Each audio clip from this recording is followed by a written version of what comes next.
In this video, I'm going to talk about Google Voice and how I use it. Google Voice is nice because it gives you a regular number, but it is not your personal house number or your cell phone number. It gives you just another number that you can attach to either one of those numbers or both numbers, but you don't have to give out your personal numbers on your business cards or your promo material. So I'm just going to show you how to set it up pretty quickly. If you go to your search engine, whichever you choose to use, and you'll notice that I'm using Google Chrome. That's just my personal choice. It doesn't have quite as many issues, in my opinion, as Internet Explorer, and also Google keeps track of all your passwords, which some people freak out about, but I actually really like because I can't remember them all. So that's why I use Google. But anyway, if you put in Google Voice into your search engine, this screen should pop up something like this, or you could just go to this address, google.com/voice, and you'll go ahead and click on that. Alright, so we're going to have to set it up. It normally will give you some prompts, but I checked in earlier to see if it would, how it worked, and so my prompts don't come up. So I'm just going to go over to settings.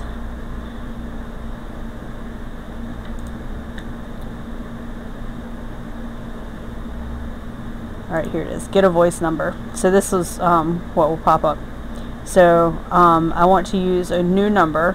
You don't want to use your mobile number because you're trying to get to the point where you don't have to put that on your promo material.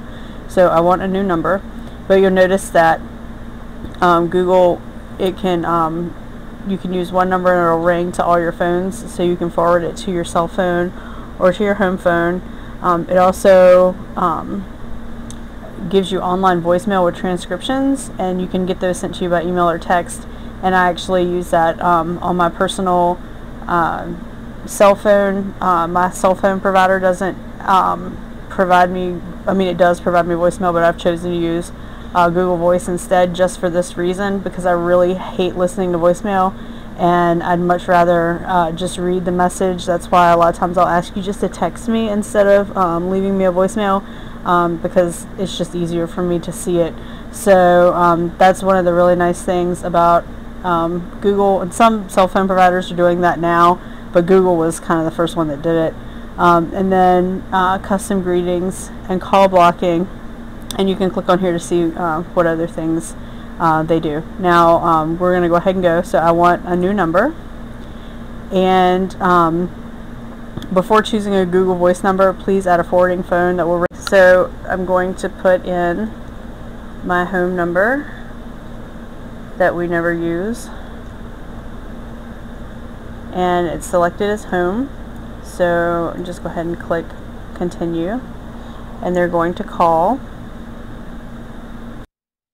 So once you get to the screen, you just click call me now, and have whatever phone number you have in here ready to go, because that's the number they're going to call on. So I'm going to click call me now, and you'll hear my phone ring in a minute.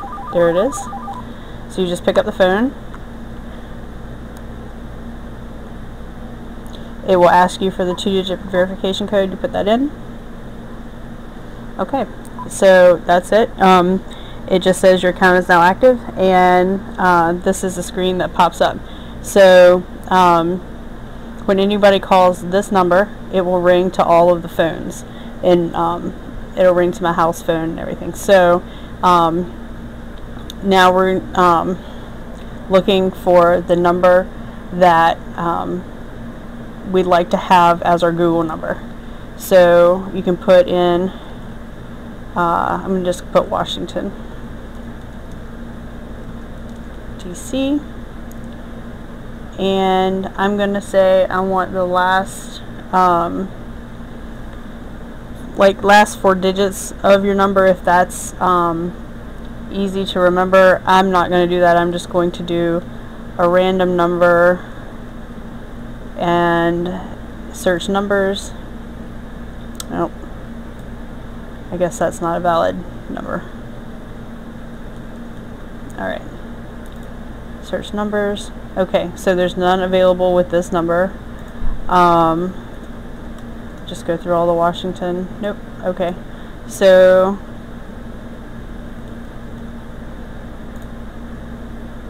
there may not actually be any numbers here, which would be kind of surprising, but let's just leave it blank. Yeah, so there's actually no numbers available in this zip code.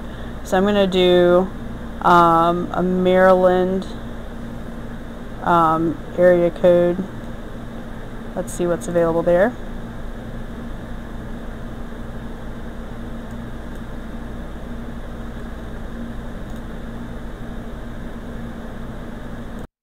Okay, so let me just let you know what happened. It took me a really long time to find a number that would work because everything in my area was taken. All the area codes were full, or Google didn't have any more designated for itself. So anyway, this is one of the ways you can search. You can just type in a combination of numbers, and Google will search through its database of numbers that it has available, and it will pull up anything with those combinations. So you can see, was this Wisconsin? There's plenty of Wisconsin numbers, but no DC numbers. Surprise, surprise. So anyway, just for this example, because I'm not going to keep this number, we're just going to select this one. And just a note, if you live out of state, but you have a number that's in state, so like for example, I grew up in North Carolina, so I have a lot of friends in North Carolina, but my my cell phone number is a Maryland number. I can get a Google number with the 252 area code, and then my friends and family who live in North Carolina can call a local number and it'll ring to my cell phone. So that's one of the neat little things about having a Google Voice account is if you are living in an area that your area code is not in, people can call you on a local number. So that's just a nice little thing. So what we're going to do is there's a continue button down below, so we're going to click on that, and it's going to add your Google Voice number. And so this is the number that you can now give out.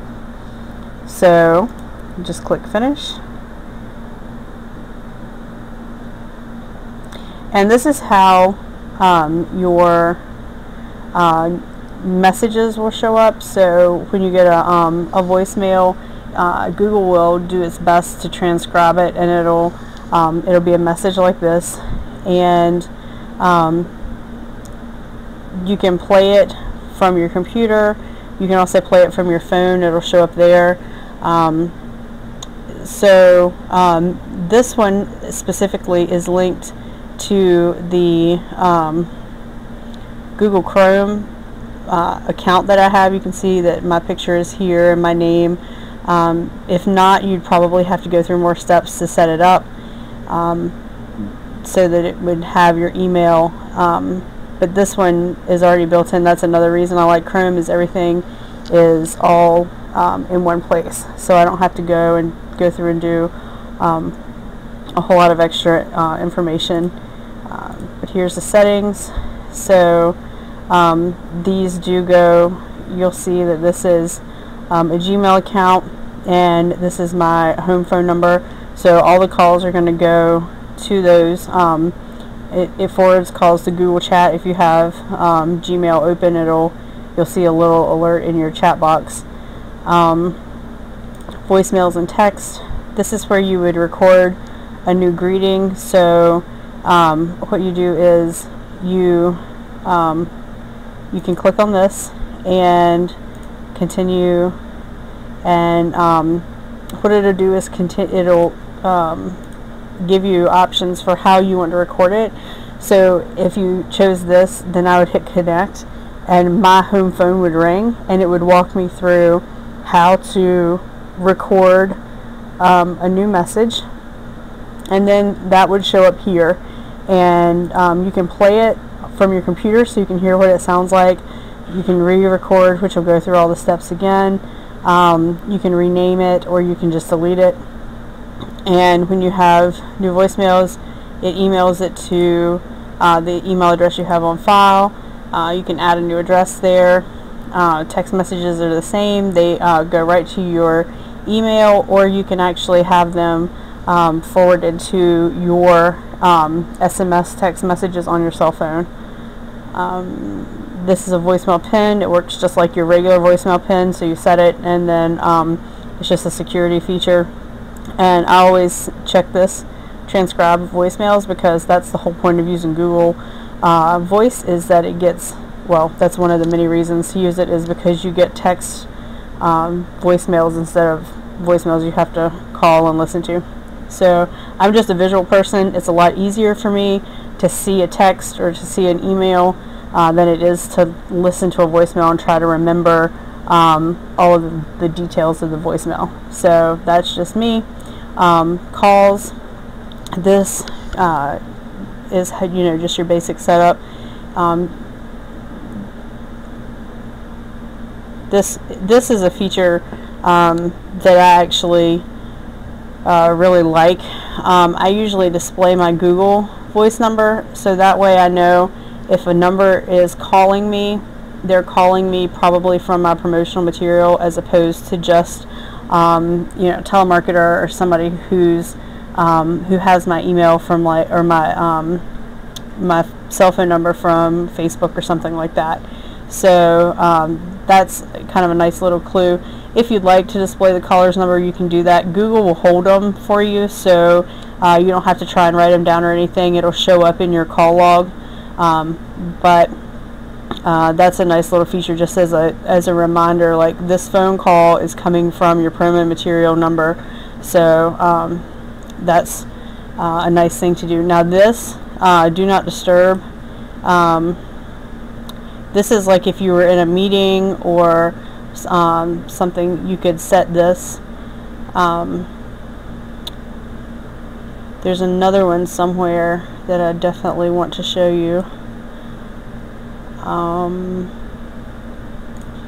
You can set like specific hours for your calls, because I was getting calls from my Google phone number at like 4 in the morning, and that was really unpleasant because nobody calls me unless it's an emergency in the middle of the night. So when I got phone calls, I was wide awake and terrified that something was horrible was happening, and it was just Google, somebody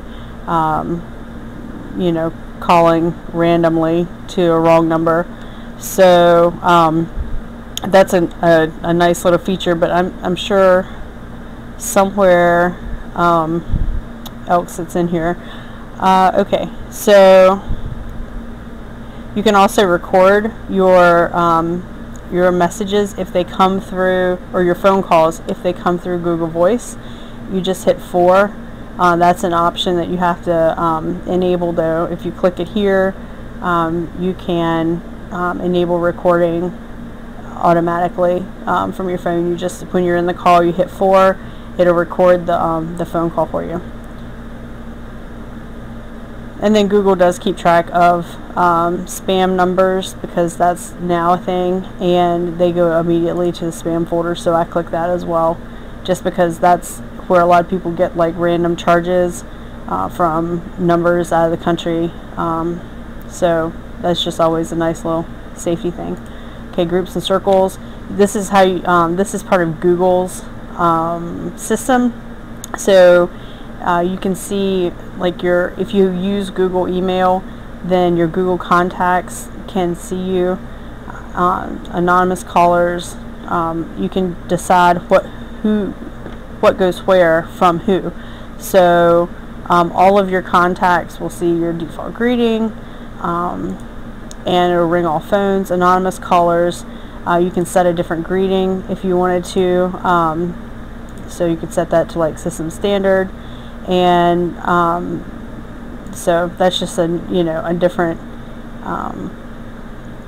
setting for different people. So once you could possibly set one message for your customers and one message for new people, just depending on you know, if you save their number or not, your customers, then they will hear a different message. And then these are different groups that I have in my email, and you can do the same thing for them. You can set different greetings for them. And the same thing for circles. That's just a that's like Google social media program. They do things in circles. So call widgets. This is kind of neat. If you have your own website that that you do aside from your company provided website, you can add a call me button. You can see what it looks like here, and that will, people can click on that, and they can, if they have a microphone, they can call you from their computer. So that's kind of a neat little feature. If you add a new call widget, it will tell you, you get to select all of the things that you want it to do, and then enter a name. Widget 1, and this will give you the code. So what you would do is you would just post this into your, generally it's into your to your menus for your website. And if you have no clue what I'm talking about, then just ignore this piece. It's not necessarily anything you need to worry about. But if you do run a website and you do have a vague understanding of how code goes, typically you put a box in your right hand menu, and you just write this code into the box, and that will post it, and it'll show up on your website. Okay, so this is kind of a neat tab. This is if you want to call through your Google Voice on your computer, and this is good if you have international clients or friends. You can call through this, and you can look up a calling rate. So let's say, let's see, I wonder, I actually don't have any friends that I know of that are overseas that I have their phone numbers, but if you had a number that was an international number, you could find the rate. You can view all the rates here. So France, India, Mexico. It's free to call from the United States and Canada through your Google Voice number. So that's kind of nice. A lot of people would be interested in using that if they were making a lot of calls and they didn't want to run up their cell phone minutes. So that would be one of the reasons why that would be a good thing for you to use. Okay, so let's see, and account is the last thing. So this is your Eastern time. Most, or a lot of people that would be watching this are probably in Eastern time, but hopefully we'll be spreading to other time zones. So you just set that, and that way when you get calls in, it'll show you the proper time that the calls came in, as opposed to like if I had it set, you know, for I don't know, these are all Eastern time, but if I had it set for Mountain time, it would be 2 hours off, or 2 hours off. So you definitely want to make sure that it's set on the proper time, Eastern time. Okay, so that's pretty much it. That's the overview of the top parts. If you click over here and you have text messages, you would see them here. History, this is what I was talking about. Google will track all of your calls, so if it was an actual call, you'd have a phone number up here, and if they have a name that they can pull, it will show up there as well. So here you have recorded calls. I'm not clicking on this, I'm just hovering over it. Recorded calls, placed calls, received calls, missed calls, spam and trash. It's just like email, but it's for your calls. So that's a nice little feature too. If you know that you recorded a call but you can't figure out where it is, that's where you go. So, alright, well that is just about everything on Google Voice. Oh, I guess I should show you how to delete things. So if you wanted to delete, this is the standard. If you have Gmail and you're familiar with how it works, this is just how Google organizes its email, so you can archive it. What that will do is it'll pull it out of your inbox, but you'll be able to still search for it and find it. It just doesn't show up and clutter up, you know, this area here. You don't have to scroll past it every day. Spam is just like email spam. Delete, just like delete. Move to inbox, same thing. Actions, and just like emails, you can mark them as read, unread, or star is important. So that is how you use that. So that's it, and I hope that's helpful.